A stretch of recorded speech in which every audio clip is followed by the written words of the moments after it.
Hello, I am Markus Vida, and along with Shifter Peter, we are PlayBeyondBarriers. Both Peter and I are from Hungary.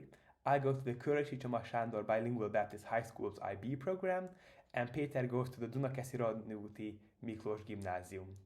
I am, so to say, in charge of the engineering side of things, so I did the research and development and design and testing of the project, while Peter did, so to say, the business side, including market research. The problem that our project addresses is that people with cerebral palsy often have fewer opportunities to socialize with their peers. Cerebral palsy is the most common form of childhood motor impairment, and roughly 3 out of every 1,000 kids are born with cerebral palsy. It can often cause speech impairments, limited hand function, and limited fine motor coordination.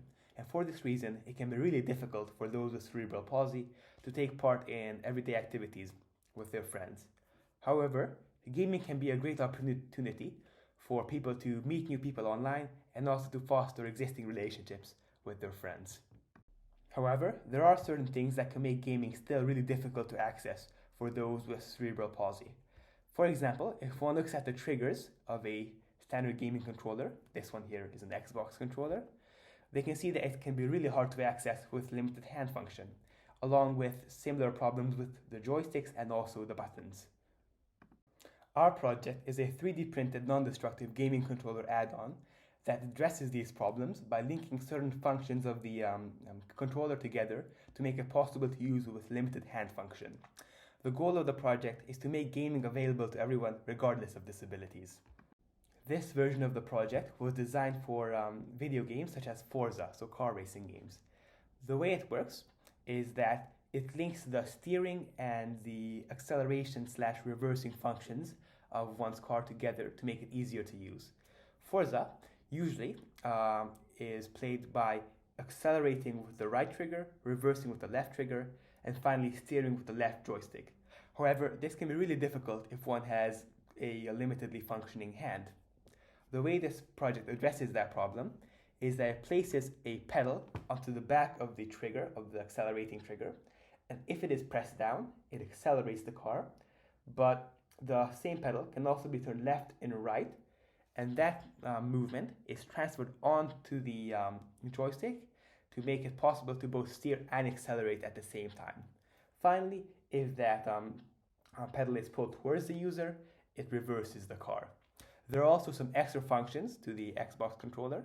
For example, the bumpers, which can be seen here, are brought forward to make them easier to use, and also the entire add-on can be easily removed from the gaming controller to make it possible to use it for the other family members.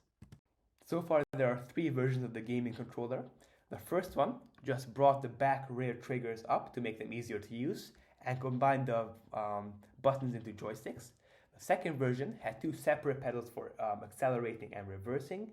And finally, this newest version combines the accelerating and reversing pedals into one to make it easier to use without having to switch hand positions. With the global number of gamers expected to grow exponentially and the 17 million people being affected by cerebral palsy, this is not just a niche, but a huge blue ocean.